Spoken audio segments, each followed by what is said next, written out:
Hello?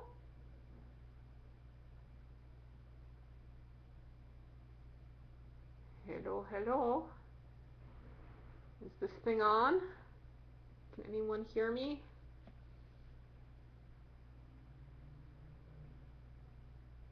Let's see.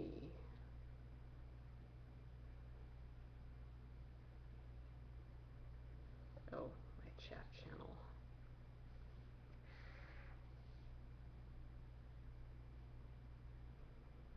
Oh, this is cool.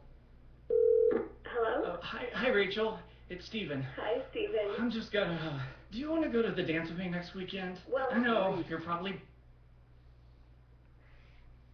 What?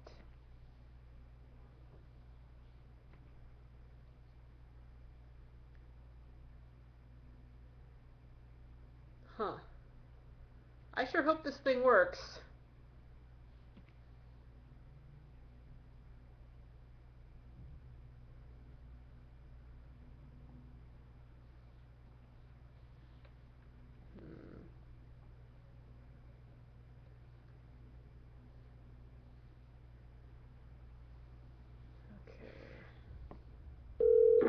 hello? Hi, Rachel.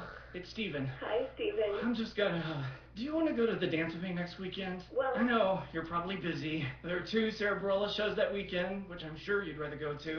And the premiere of I Am Number 4 is coming to 3 theaters conveniently located near your house. Steven? Don't worry about me. I've got Gorilla Week on the Jungle Channel, so. Steven! Yeah? I want to go. Really? I mean, great. Mom, she said yes. Bing. Is this thing working? Is this thing working? Aha! Is this thing working? I should pause. Yes. Alright. I am extremely confused because I have the chat on one page and I have this thing on another. Could somebody let me know in chat whether this is actually working? It says 5 viewers. Is this actually working? This is going to be like the dullest talk ever because the whole thing is going to be me saying, is this working? I am so not... Yes, I'm live! Hooray! Okay. All I have to do is get these things going together. Okay, so I'm Nina Paley. And is this picture okay? Anything else I need to do? Let me know in that chat box. That's all I have is that chat box. Here, I'll raise it up so my eyes aren't quite so low.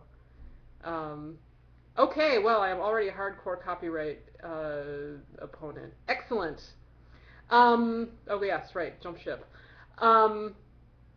Cool. Well, I'm Nina Paley. You may know about me and my story. I made a film called Sita Sings the Blues. That film is free. It is copyleft. And I'm a copyright abolitionist. I'm an artist. I've been an artist my entire career. I've been in the copyright industries a long time. Did a syndicated comic strip. I did 3 different syndicated comic strips for newspapers. Started doing animation in 1998. Did this feature film. I used old music that was supposed to be in the public domain by the 1980s. It's never going to be in the public domain because Congress keeps retroactively extending copyright terms. And in order to have this, my IP lecturer will not approve of me watching this. Good. In order to have the film be legal, I had to really go deep into the murky depths of our copyright system. And clear licenses for music that was supposed to be in the public domain a long time ago. The amount that I was quoted that this would cost. Man, this is a long story. I wish that people could raise their hands and I could just say, how many people here know my story? How many people know about Sita Sings the Blues? Or do I have to say this story over again? The shorter version of the story is after having to hire lawyers and intermediaries to even get a response. Oh, okay. After hiring lawyers and intermediaries to even get a response from the corporations that own the property of these old songs, which I call culture. They're not actually property. Um, I was quoted about $220,000 for a film whose entire budget was less than $200,000, and my film was illegal for a year. I could screen it in film festivals because in order to even talk to the corporations that supposedly owned this property, I had to pay them $500 per song. Um, $500 per song and sign a document that promised that I would not make any money from the film and that I could only show it for 1 year. So it was in festivals, it was illegal to show anywhere else. I was hemorrhaging money. Um, uh, yeah, in the end, what all I really wanted to do was give the film away for free because the more that I thought about uh, the more I thought about what benefits were going to come from copyright, the more I realized that they were going to be few. I'm so bored with my own story, though. I have to say, I've told this story like 100 zillion times, and it's all online. The information is all out there. Former copyright, the typical copyright liking artist goes rogue and frees her film. So what ended up happening is I ended up spending $70,000, $50,000 on little mini licenses and about $20,000 on legal transaction fees to decriminalize the film so that I could give it away for free.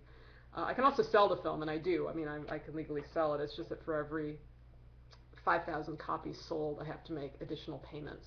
So I have sort of an economic disincentive to sell copies and a huge incentive to give copies away for free. And then what I sell is property.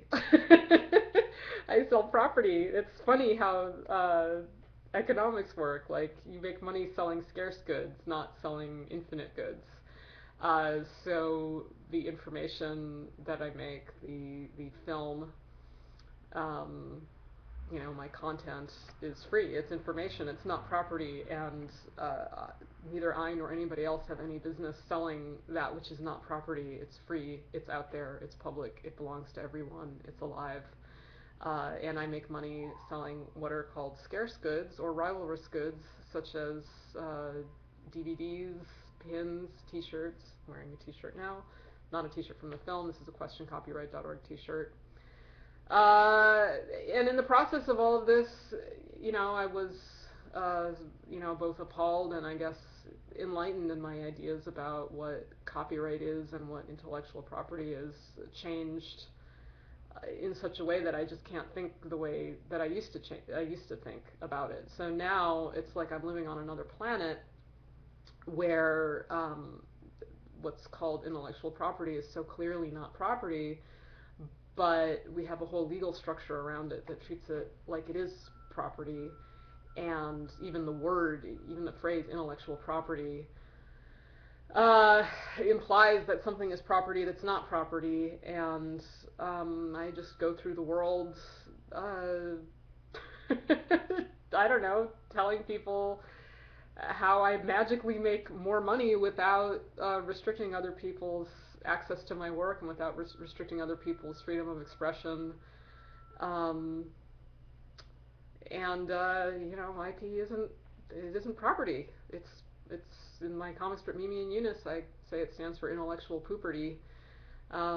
This is all very opinionated and everything. A couple days ago, I was at an IP law symposium, I was the only non-lawyer there, and people were very diplomatic and careful about what they said. But the truth is that I just think the very concept of intellectual property is insane. It's anti-speech, it's anti-freedom, it's censorship. Copyright functions by censoring other people. If you have the right to copy something, what that means is that you are given state privilege or something to punish other people for expressing the same thing.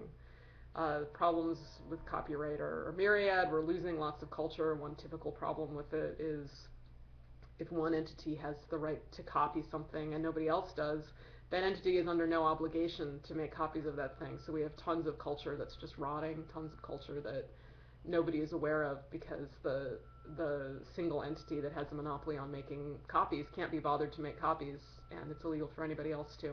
So, I can't even imagine how much amazing culture is out there that we just don't have access to, and won't have access to because of these copyright laws. That's just one example. So, I'm hoping I can spend the rest of the time looking at these the little chat box and trying to have a conversation, as I usually do in real life. It's just eerie talking to myself on the screen. So if anybody has any questions, please let us converse. I'm looking at that box. Anyone? No, it's just sitting there. Maybe if I tap on it. So everybody agrees with me? Copyright is censorship? Copyright sucks? Any argument there? Hopefully I'm preaching to the choir. We're all cool. We're all in agreement. Enough said. Anyone? Any questions? My eyes are open. I'm not seeing anything. There we go. Oh, what should we do to change things? It's funny. A lot of people are trying to. Well, first I'll address what should we do to change things. The best thing about copyright reform or copyright change is that things are changing regardless of what we do. There are those of us like me who spout theories. There's Lawrence Lessig, his theories. There's lots of people with lots of theories about this. I hope you've read Stephan Kinsella's I think it was just against intellectual property book. He lays it all out really well. But for me, the most heartening thing is that it doesn't matter. It doesn't matter what we say or what we write or what I think. The reality is that people are copying things because it's natural to copy things, and that there's a sort of basic human impulse to share culture. That's what human beings do. So regardless of what the laws are, people are ignoring them. And that's great. That's really great. In terms of changing the law, I don't think it's politically viable to have any meaningful copyright reform. Most of our laws are written by lobbyists, the very powerful media monopolies that have consolidated all of this power over the years from having these copyright monopolies. They're the ones writing the laws. The MPAA just basically writes legislation and then buys candidates, and that's how we get these worse and worse copyright laws. So I don't think there's any political will to change legislation. I mean, any legislator that stood up for copyright reform would be in real trouble because they wouldn't have the campaign contributions that they would need to compete. So that's not going to happen. But the great thing is people are copying stuff anyway. So things are changing. It's not like I'm changing things. It's not like we can change things. The good news is that things are changing, and they just will. And the law is not keeping up with what people are actually doing, and so be it. It's unfortunate because when you have a state where the laws have nothing to do with what people are actually doing, you have a recipe for intense civil unrest. Anyway, let us look at some of these other questions. Let me look at the next one. How are artists then supposed to get paid for their work? Artists get paid the same way with or without copyright. There's one really, really simple alternative. Like if you like contracts and if you like rules, instead of using copyright, you can use what's called the creator endorsed mark. Let me go get an example of that. Hang on.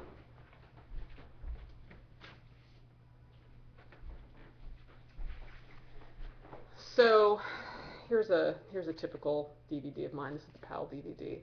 And on the back, you see the creator endorsed mark, which lets you know that this particular distribution is paying the artist money. Because audiences generally they actually always want to support artists. I mean, that's why copyright exists. That's why there's any moral argument for copyright in the first place, is It's like, well, we need to support artists. Artists need money. How are we going to get the money? A distribution that supports an artist is more valuable than a distribution that rips off an artist or just, doesn't support an artist. Actually, I don't even believe in the whole ripping off theory.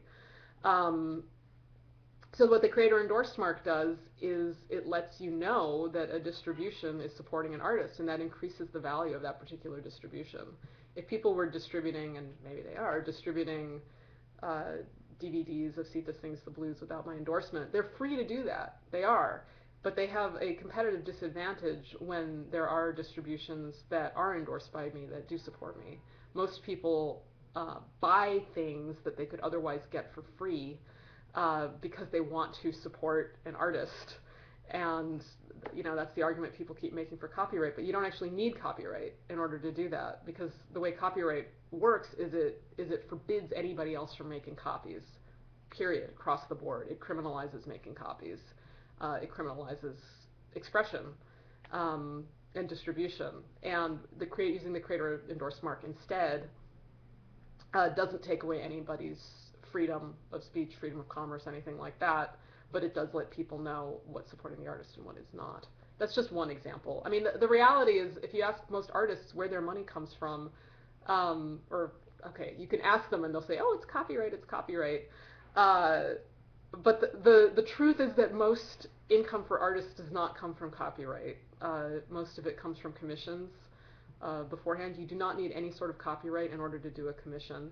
I just did a freelance job recently where this institution needed some art for a particular purpose.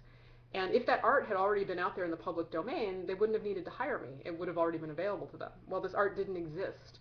So they hired me to make something exist that didn't exist so that they can use it. You don't need copyright for that. This is going to be, it is under a free and open license. They're not going to release it until June. So it's not published yet. But it's going to be under a free and open license, and that's fine. Most of the value is going to them because it expressly suits the purposes that they have, and there was nothing else in the public domain that did that. So commissions works. You don't need copyright in order to do commissions. There's selling originals. There's the sad truth about artists with or without copyright is most of them make money teaching. I don't do that because I don't like I don't like most big educational institutions, although they do pay, so I do some of that. There's grants. In my own case, I get money from endorsed merchandise. It works just like copyright, except nobody's freedom of speech is impinged. Let's go on to the next question. So that's how artists get paid for their work. I would rather some big company didn't steal my work. That's fine. Like, for those who believe that copying is stealing, don't publish your work. Like, publish means to make public, and you don't have to do that. Nobody is suggesting invading your privacy. All I want is for property to be treated as property and non-property to not be treated as property.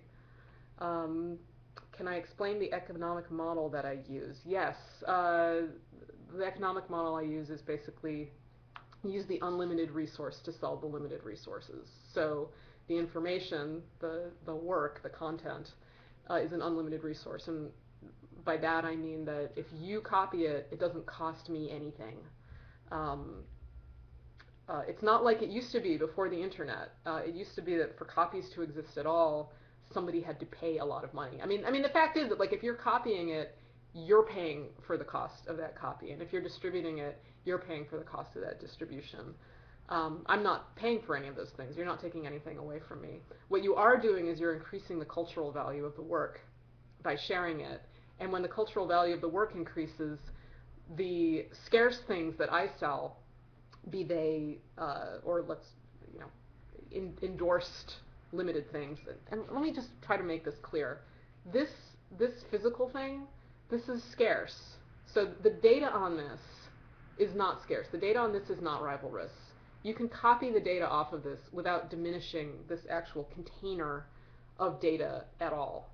You could take this and make 1 million copies of it, but this is still going to have its integrity as a thing. You're not going to make less of it. You're going to be making more of it.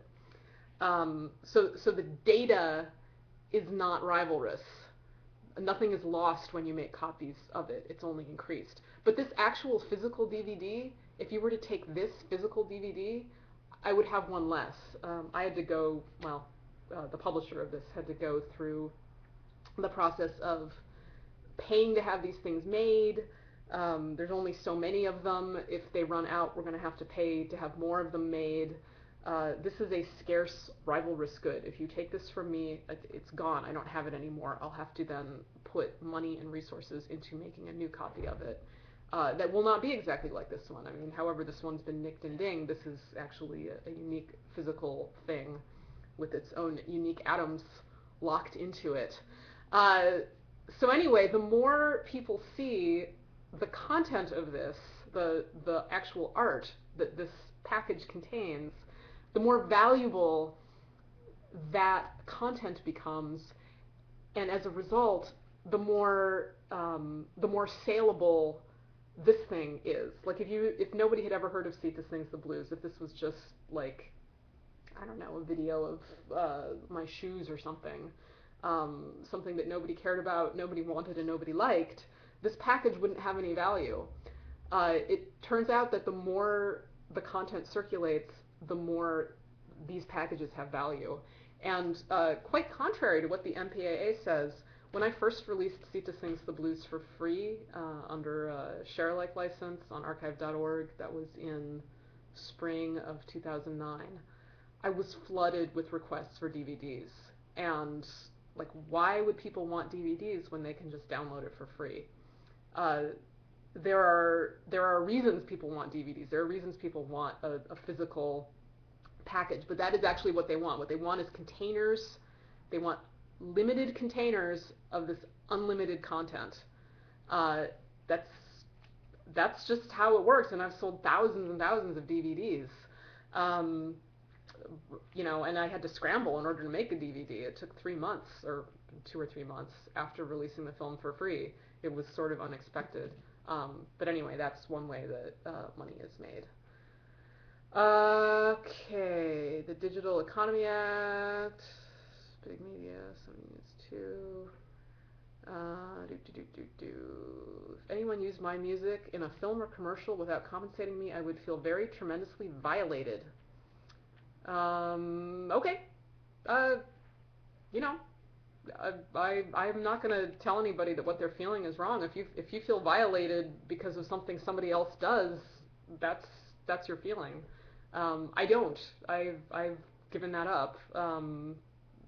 It's sort of like there are all kinds of things that I could feel violated over if I chose to, and I don't, because they're not actually violating me. But everybody's feelings are different, and I'm not saying go out there and do something that makes you feel violated. Actually, it's not up to you. You were saying that if somebody else does something, you feel violated. So I assume that if you felt violated, what you would want to do is have some means of punishing them or reacting to them in, other than just saying I feel violated, because maybe they'd laugh at you. This system doesn't work for me, because I'm not actually being violated. That's not to invalidate your feelings of being violated if other people exercise their own freedom. One other way to feel safer, if you want to feel safer within our pretty messed up copyright system, is to use a copyleft license. I mean, I wouldn't feel violated, but there is, if I really wanted to take legal action against somebody, which I don't, dear God, our legal system is so screwed up. I mean, that's one thing about this is, I really think that if somebody has awareness of how corrupt our legal system is and how dysfunctional it is, to then say oh, but I want the protections of it, that really, I don't want to be validating the system. I want to stay as far away from the legal system as I possibly can. the legal system is really not good for me or others. And there are ways to address problems that don't rely on the legal system. For example, if there's an artist that has specific requests about how they do or do not want their works to be used, and they have a community of fans, that community of fans is much better at, shall we say, enforcing the artist's wishes than the state is. I've actually seen this happen where an artist or a writer has been copied in such a way that they do not like, and irrelevant to copyright law, they've let their fans know it, and then their fans have gone about really taking to task whoever copied that stuff without their permission. Now, I'm not into that. Like, I'm fine with people copying my stuff. I benefit from people copying my stuff. Everybody benefits from people copying their stuff. But whatever, like, I don't have that feeling of violation. But if I did feel violated by something, and if other people thought that that was valid, that my feelings of violation were valid, they would probably stand up for me, and they would probably take to task whoever was doing that particular thing.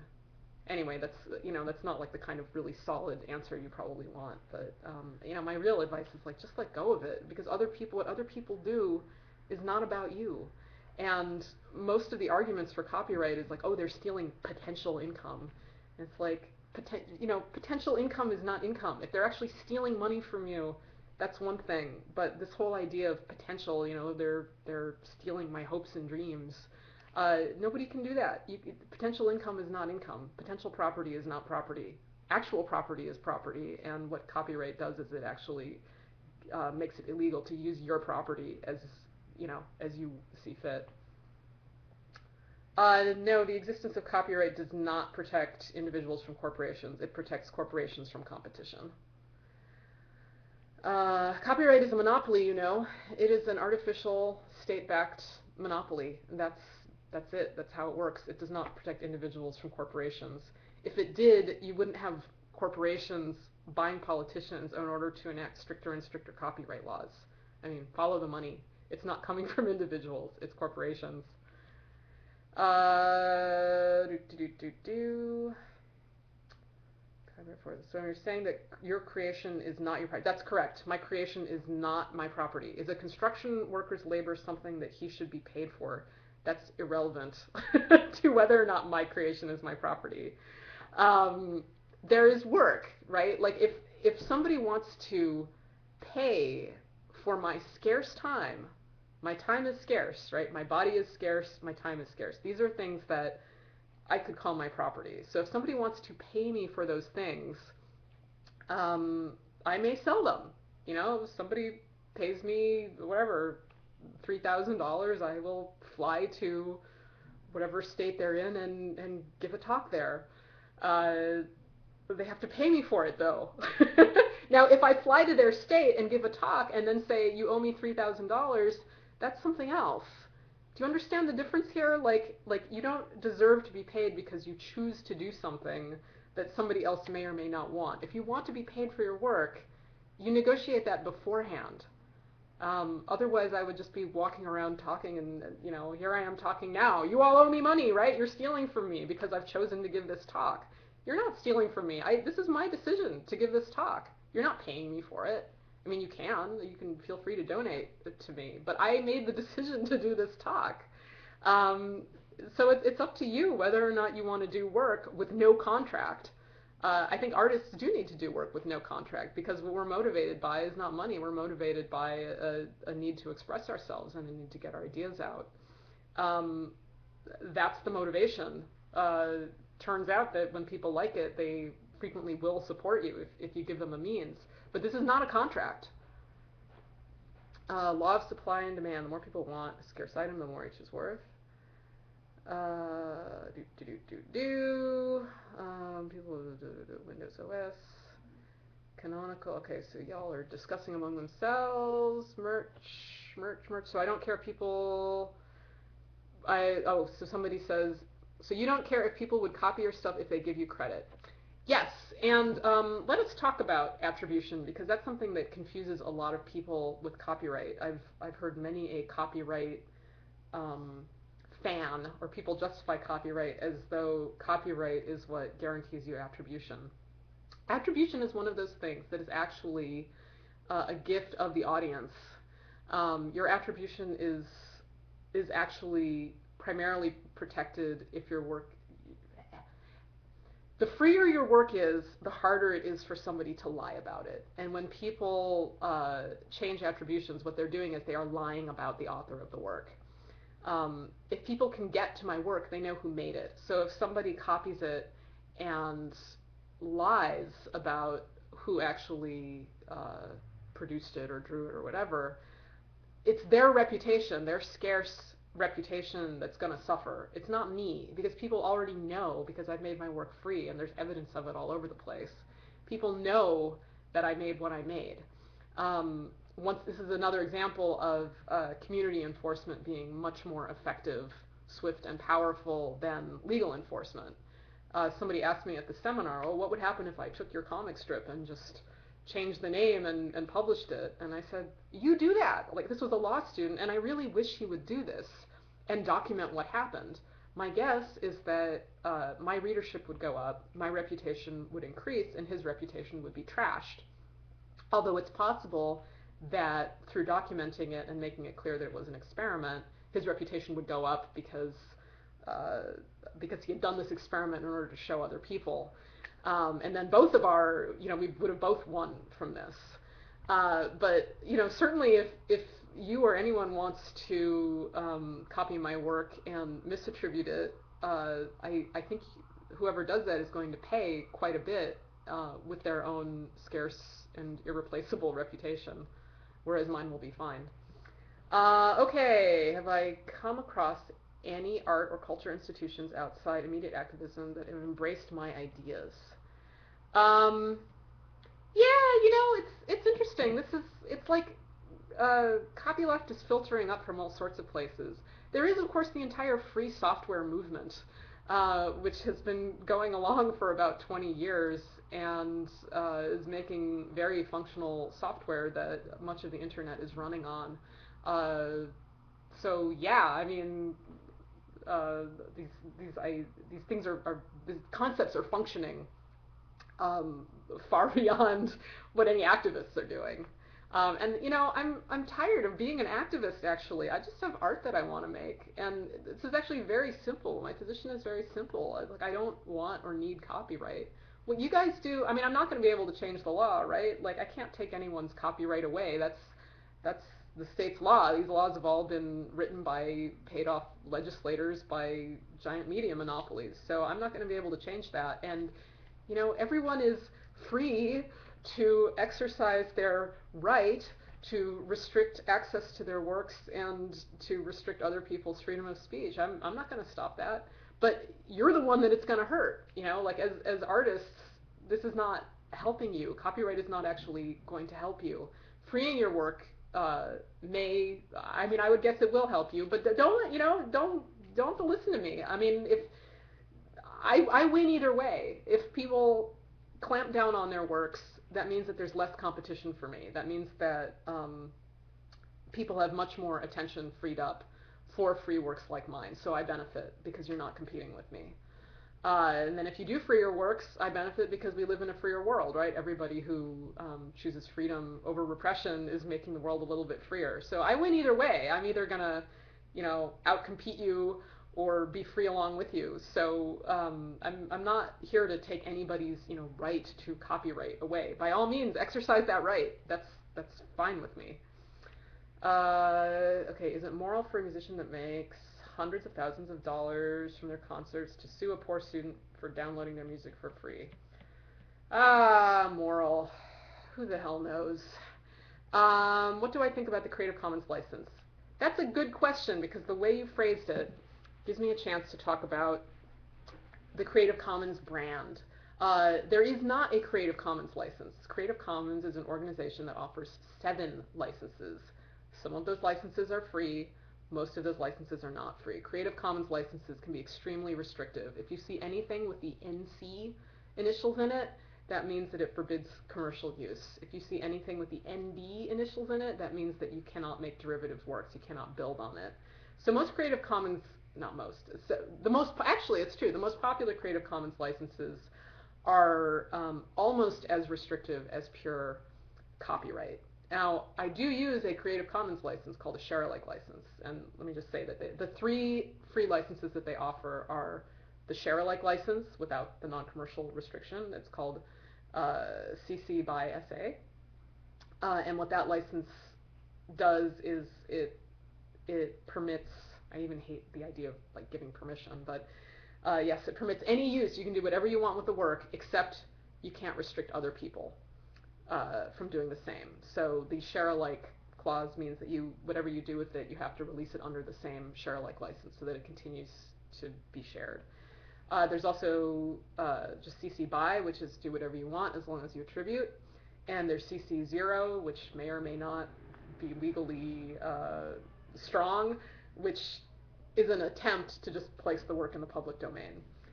Now, the problem with all of the Creative Commons licenses, from a sort of strict idealist point of view, is that all Creative Commons licenses ride on copyright. So if you actually read them, they are as threatening and disturbing as any copyright license.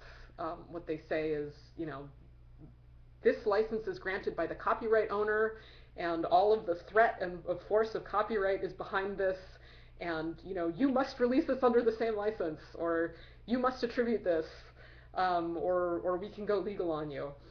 I do use, though, the share-alike license because it is the closest sort of facsimile of freedom that we have in a copyright system where everything is copyrighted by default. And I'm really glad that the Creative Commons people went to the trouble of, at least making these licenses available. They don't solve the problem of our copyright regime. They are some of the licenses permit a sort of simulation of freedom within an unfree system. But they're not ideal. They're not going to solve the problems of copyright. Okay, self-releasing album. About 20% of downloaders paid something, even when they didn't have to, and the free download is a great tool to get my song on more iPods. Well, that's very good. Excellent, Jason Harper. The only work artists deserve to get paid for is the work that they can get validated before the work is even creative. I find that restrictive. No, I'm not saying anything about artists deserving to get paid. Everybody deserves to get paid. Artists, homeless people, everyone. Everyone deserves, food and clothes and a roof over their head. There's lots of really great art that I would look at and go like, man, that artist should be rich. And they're not. There they are struggling away. Life is so unfair. Does making bad laws fix that? No. All making bad laws does is censor people and impinge on people's freedom of expression. But I absolutely think artists ought to have money. I've found that the best way for this to occur is to create mechanisms that allow people that like the artist's work to support the artist directly and not have lawyers and giant corporate intermediaries skimming everything that's going between them. That's actually benefited me a lot, and of course this is what the internet is great for, is it allows fans to support artists that they like directly. And they're free to do so. I don't think anyone should be compelled to, though. What else have we got? Obscurity is a bigger threat to authors than piracy. Not sure whom I stole that from. Jay Kent, you stole that, or you copied that from Tim O'Reilly of O'Reilly Books. I am wary of any art which has the sole purpose of generating money income, says Paul. Okay, so apparently a lot of people agree with me. I'm poor, I'm an artist. Your advice. I'm poor, I'm an artist. Your advice. Oh, man. Yeah. That's a good one. That's sort of what it all comes down to, being poor. I was thinking about this, actually, this morning, because I'm working in a new medium where there's no, like fabric arts is what I'm doing now, and there's no money in that. I mean, that's crazy. I'm doing it purely because my muse wants me to, and I'm okay now, but like, thinking if I were thinking of this in terms of like, okay, this is my future, I'm going to be sitting in some room somewhere sewing stuff that, you know, nobody's going to really want to pay for. What am I doing? And, you know, I do, there's not only the problem with being an artist where you don't get a lot of money. So there's like the very real problem of being poor, which, you know, as you can see, I have this, you know, I don't look poor, right? I'm not poor right now because all these people have been supporting me since I freed my work. I'm not expecting this to last forever, though.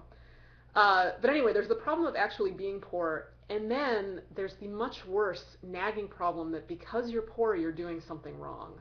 Or because you're not getting the money and you're not doing things, it's just like the complete absence of societal approval for what you're doing. And even I still sometimes think, like, I should get a job just so that I could wake up and go through the day, like, just not having to be responsible for my own choices. It's really, like, terrifying to go your own way and do your own thing and be completely responsible for that. If I had a job, I'd be like, well, I may hate my job, but I have a job, and I know I'm supposed to have a job, and I'm making money, and therefore I have society's stamp of approval, and I'm okay. And, you know, when you're an artist, particularly a poor artist, but usually these mean the same things, you don't have that. So my real advice, I mean, it's advice that I have to take myself every day, is to just stay with it, you know, and really try to separate out the reality of not having more money and just all the messages I have in my head about what that means about me not being okay. Let's see. Life is innately unfair. Yes! Yes, it is. Life is so unfair. There's a book that I really like. Let me pull it down.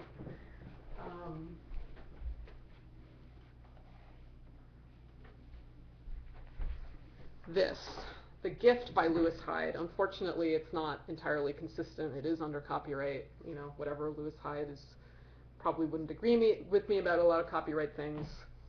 But I really love the book, The Gift.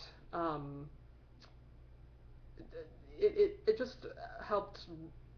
It just helped me sort of sort out why I'm really doing this, and that giving is actually okay. It's not only okay; it's pretty great. You know, we live in this society where everything is supposed to be a commodity, and nothing is supposed to have value unless it has a price, and that, you know, money and value are equated. That's just not true of art, and it can get really hard for us artists giving. I mean, we're shamed for it, right? I mean, not only not only is it like, you know, is there no guarantee of money, but you're supposed to be ashamed to give.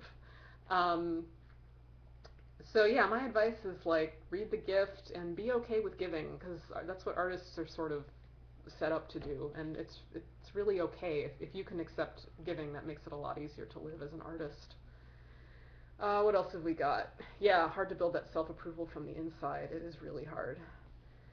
Oh, one thing I like to say about life being fair is, yeah, life isn't fair. Fortunately, it's unfair to my advantage. I mean, it's another, like, mind thing, is I can feel incredibly sorry for myself and how unfair all this is. And then I can pay attention to how most people in the world actually live.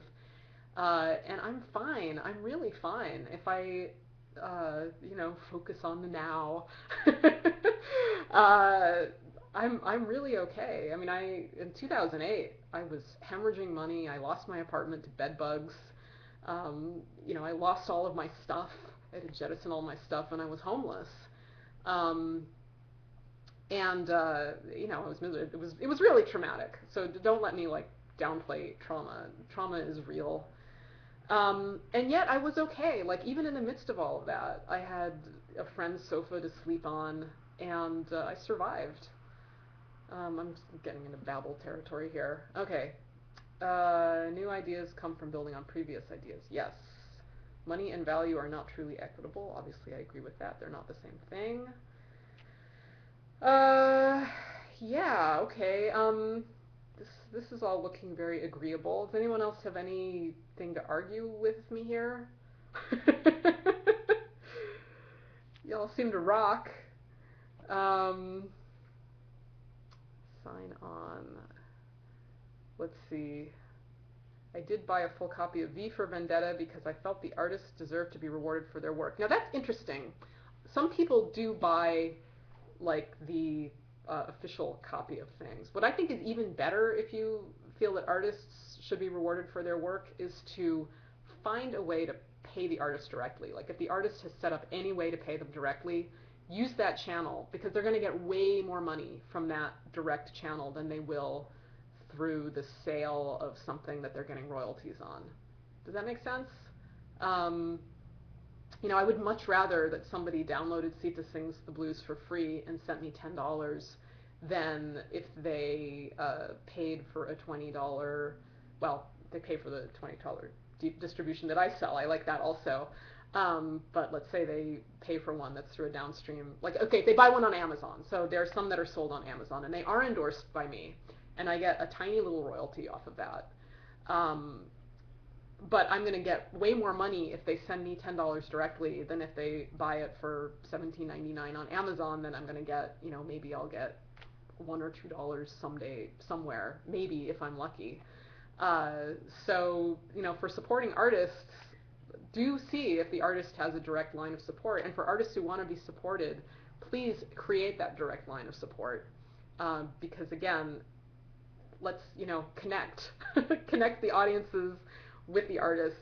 And of course, what that would be leaving out is the poor publishers and monopolistic distributors and so on. Maybe we want to support those as well. Okay. I don't think I'm going to be able to find the Wachowski brothers and pay them, though. That is true. Isn't telling someone it's a great movie a form of paying the artist? A pat on the back. Paying the artist on the back end. Well, it's not really paying. It's certainly helping the work, though. I mean, paying. I think we're still a little confused with money and value. Promoting the work and telling other people to see it is valuable. It's definitely valuable, possibly even invaluable. It's still not a payment, though. I mean, payment is like a money transaction. It's getting money to the artist. But there are lots of things that you can give that are not actually money that are just as valuable. So certainly spreading the word about a work is very, very valuable, even though I wouldn't call it a payment. What else? Pay. Oh, you know what? What you do pay is attention. So, oh gosh, it's almost over, right? I'm like, oh, it's 12:45. But one of my lines is, attention is scarce, information is not. So one of the whole problems of calling intellectual property is that works of the mind, or whatever, information, it's not property, it's not scarce. What is scarce is your attention. So I do actually feel that everybody is paying me when they look at my work because they're paying attention, and that is their scarce resource. Money is also a scarce resource. Certainly the information that I put out there, once I put it out there, it's not scarce. It can be reproduced infinitely at no cost to me. But your attention is scarce, and I very much appreciate the payment of attention to the works that I put out there. I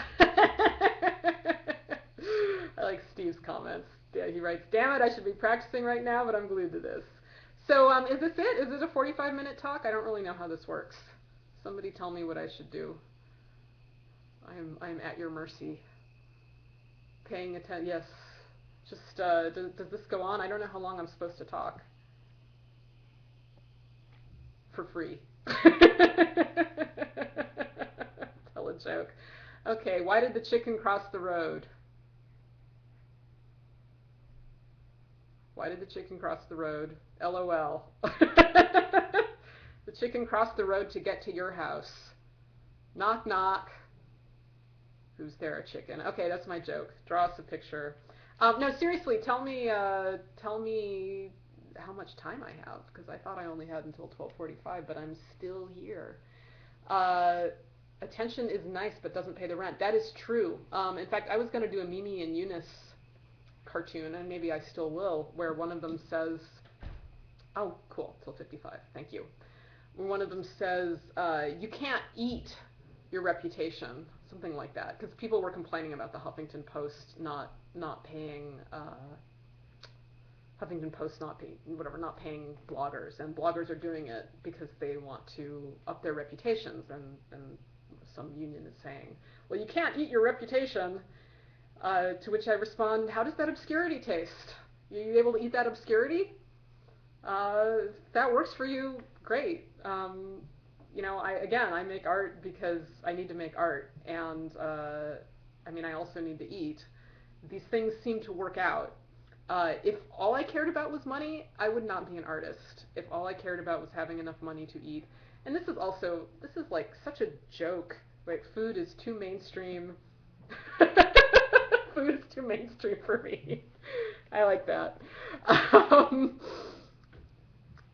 Somebody yesterday said something that I've heard a lot, which is like, oh, you free your work because you can afford to. I can't afford to free my work. This whole afford to thing is bunk. The reason people say that they can't afford to have freedom, people only breathe because everyone else does, conformists. The reason people say that they can't afford to do something is because they have stuff. It's like, oh, I have a mortgage, I can't afford freedom.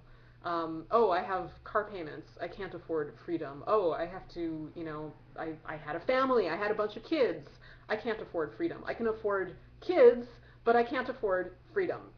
And freedom is your right, actually. And if you have all these payments, that's what you can't afford.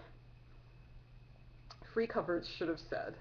And you can probably hear that I'm angry about this. I really am. I get really sick of people justifying the little prisons that they make for themselves, especially around money. I don't know anybody who can't afford to eat.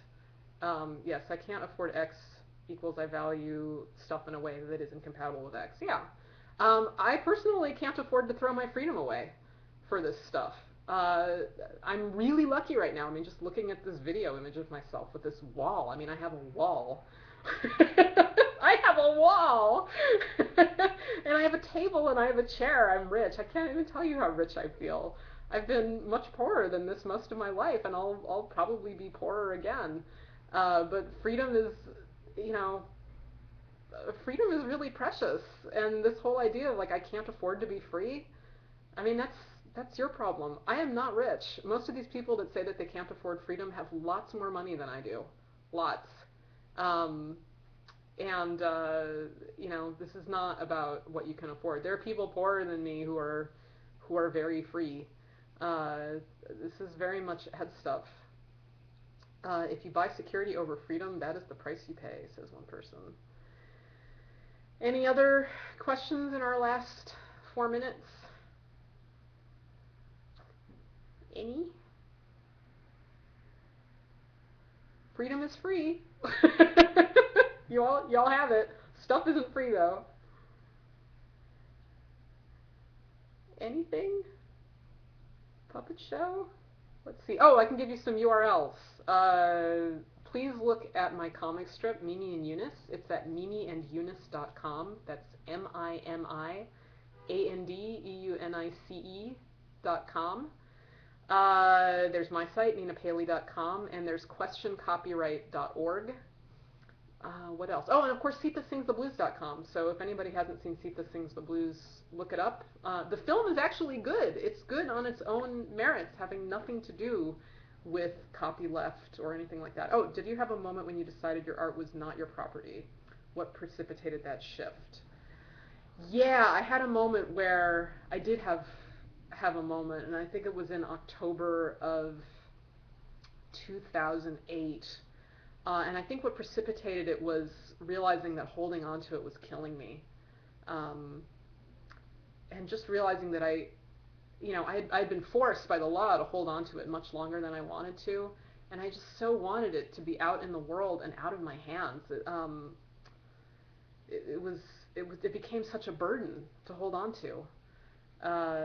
And once I let go of it, I felt so much better. It's not for everyone though. Like if you feel better holding on to it, if it doesn't feel like a burden to you, if it feels like property to you, hold on to it. You don't have to though. I'm glad I didn't. Anything else? Anything? Thank you everyone who has supported me for supporting me. What's my view of artists preventing people from viewing their art until years after they die? Well, I don't actually have a problem with secrets. My problem is when you publish something and then try to control other people. So if you published it, you make it public, and once it's public, it's public. But if you keep something private, I'm all right with that. I mean, I wouldn't do what Twain did, and Twain just loved copyright. I wouldn't do that. But if you don't publish something and want to keep it secret, that's okay. That's privacy. I think privacy is an important. I would like to call it a right. I sure wish it were. Yeah. Okay, so are we done? Can I sign off? A minute early? Rock and roll. Thank you, everybody. Bye.